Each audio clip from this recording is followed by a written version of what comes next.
gbogbo èèyàn ọmọ Yorùbá gbójú ayọ̀ yín sókè ṣọ́ọ̀bù ìyá àbí ìgbòho là fún wa ẹwé gbòógì òun là ń pè ní ìpẹ̀tà ọ̀pọ̀ dáadáa lọ́dọ̀ ìyá àbí mi ẹ gbọ́ àgbọ́yé bàbá ní orílẹ̀-èdè Côte d'Ivoire ẹ bá ń dákọ̀ àdírẹ́sì yìí lẹ́ẹ̀kan sí ìyá àbí mi. bàbá tí ń bọ̀ láti Bàbá tí ń bọ̀ láti Àjẹ̀bí tẹ̀ ń lọ Àbọ̀bọ̀. tẹ bá ti ń bọ̀ wá láti Àjàmẹ́ tẹ̀ ń lọ Àbọ̀bọ̀ Ní Ṣiṣẹ́ Premier Port. ṣiṣẹ́ Premier port wá ti kọjá sódò sí wọ́n tẹ bá ti kọjá sódò sí láwùsá mógú tó ibẹ̀ ní àdírẹ́sì wọn wà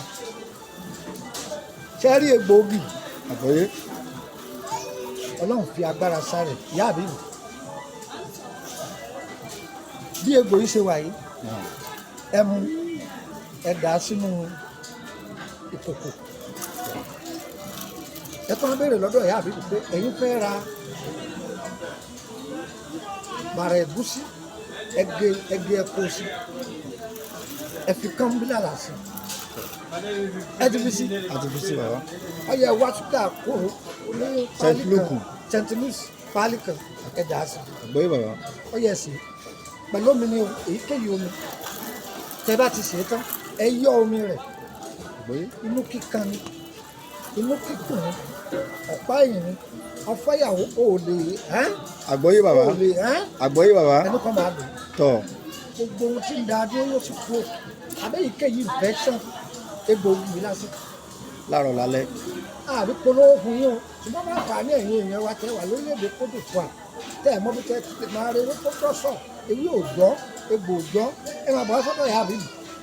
ẹ lè pè mí gan máa dàrẹ́ tì mí tó bá jẹ́ pé Côte d'Ivoire lè wà ń sọ bí tẹ́ ti rà mí lọ́dọ̀ ìyá àbíbí tẹ́ bá ti bọ́lẹ̀ tẹ́ bá ti wà láti Àjàmẹ́ ẹ̀ ń lọ sí Àbọ̀bọ̀ tó ẹ bá mi ìrántí àdírẹ́sì yẹn dáadáa haúsá mógú Àwùsá Búrú ní ní Ṣiṣẹ́ Premier Port tó òun lẹ́gbẹ́ tí Ṣiṣẹ́ Premier Port ọ̀dà tí mi lẹ́nu òjò mọ̀ Premier Port ní Ṣiṣẹ́ Premier Port ẹ lọ dán wò ẹ sì mọ̀ pé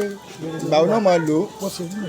èèyàn máa mú mi lóòrèkóòrè tọ̀ lóòrèkóòrè èèyàn máa mú àgbọ́yé ó dá gan ni ó dá gan ni ó bẹ́ẹ̀ tó bá lò lọ́gbà yín lára mú o Àmín. nígbòde tó yọ jẹ wá kò ní yẹlẹ mo wà lórílẹ̀‐èdè Côte d'Ivoire báyìí wọn yóò tọ́ bá fẹ́ rí mi èmi ìbẹ́ lọ́jọ́ sẹ́kẹ́ lọ ilé o. ìkàbìtì.